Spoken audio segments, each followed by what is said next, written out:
बीड शहरातल्या डॉक्टर बाबासाहेब आंबेडकर अभिवादन केल्यानंतर मनोज जरांगे पाटील यांची रॅली सुभाष रोड मार्गे छत्रपती शिवाजी महाराजांच्या पुतळ्याकडे निघालेली आहे आणि या रॅलीमध्ये प्रचंड अशी संख्या आहे जी यापूर्वी कुठल्या रॅलीमध्ये नव्हती। आणि आत्ता तू सांगितल्याप्रमाणे बाबासाहेबांच्या पुतळ्यापासून सुभाष रोडकडे निघताना दोन्ही बाजूला असलेल्या घरातून पुष्पवृष्टी केली जाते आणि त्यांना अभिवादन केलं जाते।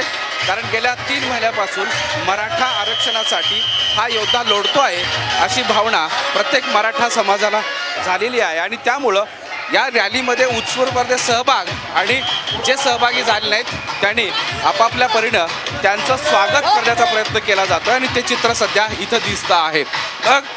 जवळपास रॅली सुरू झाल्यानंतर 1 किलोमीटर मागे आणि पुढच्या बाजूला सुद्धा तसंच 2 किलोमीटर पुढे लोक थांबलेले आहेत आणि प्रत्येकाच्या हातात पुष्प आहेत, हार आहेत आणि ते त्यांना देण्याचा प्रयत्न करीत आहेत। आत्ता मी त्यांच्याशी सुद्धा बोललो की ही जी रॅली आहे ती रॅली ही मराठ्यांची वेदना आहे आणि ही वेदना सरकारला कळावी इतकीच अपेक्षा आहे। कारण आत्तापर्यंत मी व्यासपीठावरून वेदना सांगत होतो, वेगवेगळ्या ठिकाणी लोक उत्स्फूर्तपणे माझं सत्कार करत होते, सोबत सहभागी होत होते, अनेक सभांना प्रचंड गर्दी होती। पण आज बीड शहरामध्ये जो इशारा सभेपूर्वीची गर्दी आहे ती सरकारला एक इशारा देते आहे की सरकार आता तुम्ही जागं व्हा आणि मराठा समाज मागतोय ते आरक्षण द्या। आणि त्यामुळं ह्या गर्दीतला जो रोष आहे तो सरकार पुढं वाढू शकतो असाही त्यांनी सांगितलेलं आहे। त्यामुळं आत्ता तू सांगितल्याप्रमाणे की नेमका पेच कुठं आहे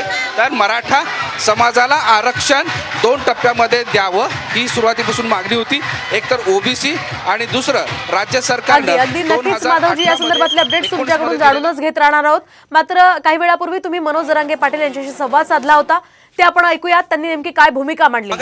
एक तर माझ्या मागे जवळपास अर्धा किलोमीटर झालं आणि पुढे त्याच पद्धतीनं 3 किलोमीटर अंतरावर प्रचंड गर्दी आहे आणि या गर्दीला अभिवादन करत या रॅलीमध्ये मनोज जरांगे पाटील हे सहभागी झालेले आहेत। आपण त्यांच्याकडून जाणून घेऊयात। मला सांगा की आत्ताची जी चित्र बघताय हे अभूतपूर्व आहे। हो, अभूतपूर्व, प्रचंड 10 लाख मराठी आत्ताच बीड शहरात घुसलेत। आत्ताच आणखीन मराठी गावाकडून निघालेत, मिळेल तेव्हा 2 वाजेपर्यंत घराघरातला मराठा